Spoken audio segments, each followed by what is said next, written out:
அடுத்தபடியாக தமிழ்நாடு முஸ்லிம் முன்னேற்ற கழகத்தின் மனித உரிமை அணி செயலாளர் அன்பு சகோதரர் வழக்கறிஞர் SA அன்வர் அவர்கள் உங்கள் மத்தியிலே சிறப்புரை நிகழ்த்துவார்கள்.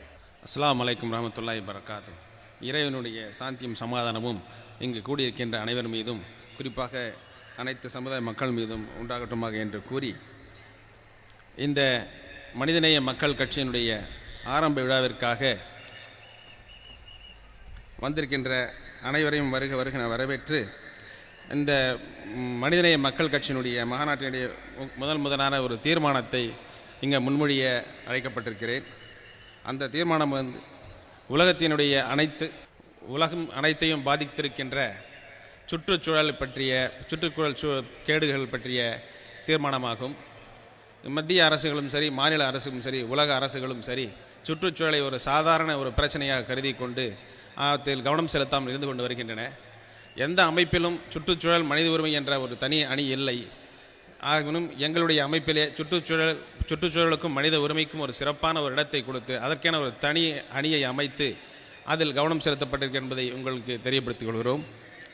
நிலம், நீர், காற்று ஆகியவை எவ்வாறு மாசுபட்டிருக்கின்றன, அதில் அரசுகள் எவ்வாறு மெத்தனமாக நடந்து கொள்கின்றன, அவற்றில் அரசுகள் செய்ய வேண்டியது என்ன என்பதை பற்றியும் இங்கு தீர்மானம் நிறைவேற்ற இருக்கின்றோம். இந்த சுற்றுச்சூழலை பற்றி இறைமறை குர்ஆனிலே அத்தியாயம் 2 வசனம் 22 இறைவன் அறிவுறுத்துகிறான், அவனே உங்களுக்கு பூமியை விரிப்பாகவும் வானத்தை முகடாகவும் அமைத்து வானத்திலிருந்து மழையை பொழிவித்து அதனை கொண்டு கனிகளை அவர்களுக்கு உங்களை உணவுகளாக வெளிப்படுத்தினான் என்று கூறியிருக்கிறார். ஆக நிலம், நீர், பூமி, வானம் அனைத்தும் இறைவனால் நமக்கு அளிக்கப்பட்ட அருட்கொடைகளாகும். அருட்கொடைகளை மாசுபடுத்தி இன்று நாம் சொல்லொன்னா கஷ்டங்களுக்கு ஆட்பட்டிருக்கின்றோம்.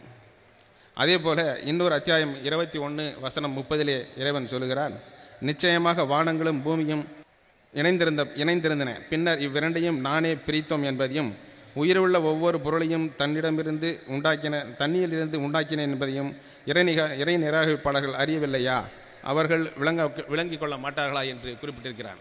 ஆகவே ஒவ்வொரு உயிரினத்தையும் இறைவன் தண்ணீரிலிருந்து படைத்திருக்கிறான் என்பதையும், தண்ணீர், நீர், பூமி எல்லாம் இறைவனின் அருட்கொடைகளாகும். அதை நாம் எந்த விதத்திலே அதை மாசுபடாத வண்ணம் காப்பாற்ற வேண்டும், அதை மாசுவிலிருந்து தடுக்கப்பட வேண்டும் என்பதை அறிந்து அதற்கென ஒரு தனி அணியை உருவாக்கி அதிலே நாங்கள் சிறப்பான கவனத்தையும் செலுத்தி கொண்டிருக்கிறோம்.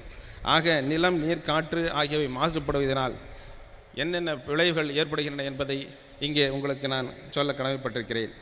கிட்டத்தட்ட காற்று மாசுபடுவதனால வருடத்திற்கு 3,10,000 ப்ரீமெச்சூர் டெத், அதாவது இறப்பிற்கு முன்கூட்டியாகவே இறப்பை சந்திக்க வேண்டிய ஒரு சூழ்நிலையிலே இங்கே இருக்கிறதாக ஒரு புள்ளி விவரம் தெரிவிக்கிறது. ஹார்ட் அட்டாக் போன்ற இதய நோய்கள், மற்ற சொறி சிரங்கு போன்ற எல்லா நோய்களும் இங்கே உருவாக்கப்படுகின்றன. தண்ணீர் மாசுபடுவதனால் ஒவ்வொரு மாதமும் 14,000 உயிர்கள் பறிபோகின்றன என்று புள்ளி விவரங்கள் தெரிவிக்கின்றன.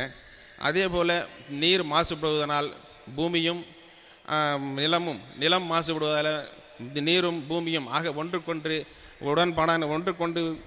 ரிலேட்டிவ் கனெக்டடாக இருக்கின்ற காரணத்தினாலே இந்த மாசு கட்டுப்பாட்டு சுற்றுச்சூழல் விஷயத்திலே மத்திய அரசும் மாநில அரசும் மிகுந்த கவனத்தை செலுத்த வேண்டும் என்று கேட்டுக்கொண்டு, தொழிற்சாலை கழிவுகளையும் ஆறுகளையும் ஆலை மற்றும் வாகன புகை காற்றையும் வேதிப்பொருட்கள் நிலத்தையும் பேரளவில் பாழ்படுத்தும் கொடுமையை தடுத்து நிறுத்த அரசு உறுதியான நடவடிக்கை மேற்கொள்ள வேண்டும் என்று மாநாட்டு மூலம் வலியுறுத்தி கொண்டு என்னுடைய உரையை முடித்துக் கொள்கிறேன்.